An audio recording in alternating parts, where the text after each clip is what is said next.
At this time, you should have a process in place to help you track. It could be to keep all of the receipts from your purchases, or to utilize reports from online accounts. We recommend that at the end of each week, you enter all the information. You could do this more often, that's your choice. You'll take all this information and you'll key it into the Raw Data Input tab. This tab is used to enter the details of each of your purchases. Column A is the month of the purchase. Column B is the budget bucket that the transaction goes into. Column C is the vendor or the store that you made your purchase. Column D is the description of your purchase.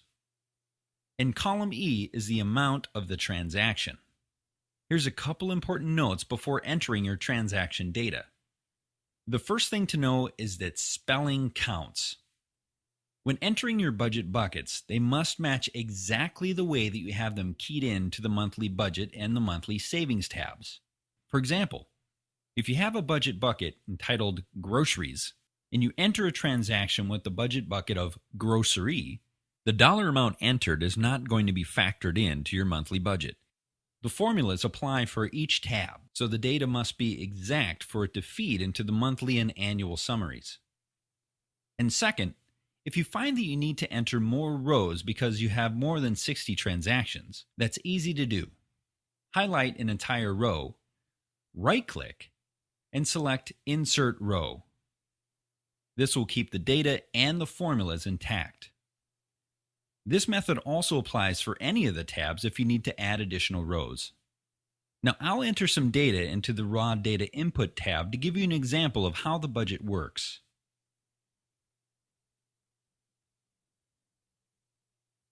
Now that I've done that, let's take a look at the rest of the spreadsheet to see how the data flows. First, we'll look at the Monthly Budget tab. You can see that the data that I entered for January is now placed in the correct buckets. The dollar values are all listed under column B, under the actual amount. Also, column D will subtract the actual amount by the budgeted amount to show how much money you have left for the month to spend. This is the exact same way that it will work for the Monthly Savings tab. Now we'll take a look at the Year-to-Date tab. You'll see the dollar values for each bucket show up in column D. It's as simple as that. Every time you enter a transaction in the Raw Data Input tab, it will update your monthly and year-to-date numbers. Jesus saves, do you? Remember to save your changes in Excel every time. It never hurts to save too much. Now let's go back to the Monthly Budget tab. Once you've completed your first month of tracking, you'll be able to look at your summary here. This will help you understand if you met your budget for that month. For an overall picture of money spent versus money budgeted for that month, you'll look at the row titled Total and under the column for the amount plus or minus. If the amount is positive for the month, that means you spent less than your monthly budget. Congratulations. If it's a negative number, it means you went over budget, and you may have some work to do. The same holds true for each of your buckets under the amount plus or minus. This will help you drill down and understand where you've been spending too much money in any of your buckets. You'll see the same data for your starting month in the Year-to-Date tab.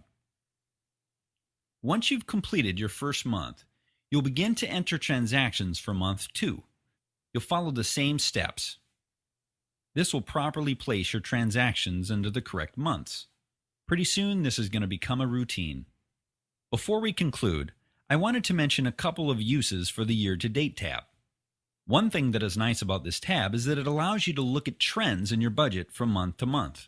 This gives you perspective. Perhaps you see that you never meet your budget for groceries. Now you know that you need to adjust your budget, or maybe even your spending. You also notice a section called Big Ticket Items. Now this is for you to make notes from month to month if you have anything significant happen. You had to purchase a new appliance, you had a major car repair, things that could help you to see why you had big changes in your finances from month to month. Another nice thing about the Year-to-Date tab is column AB, which is titled Year-to-Date. This adds up each of your months to give you a total spending for the year. Then there's column AC, which is your total positive or negative. This shows you if you were over or under your annual allotted dollar amount for each bucket. This can help a great deal for a bucket like gifts, because maybe one month you spend no money and the next month you go over budget. This column will show you if you are on budget for the year. Now it's time to get started on your budget. Remember, it's going to take more time up front to get your budget started than it will be to start tracking it every month. Stick to this budget. This is your foundation in making financial decisions, and it will give you a great start to becoming financially free. Remember, you can access this video again. It'll be very helpful when you're actually sitting down to create your budget. Good luck!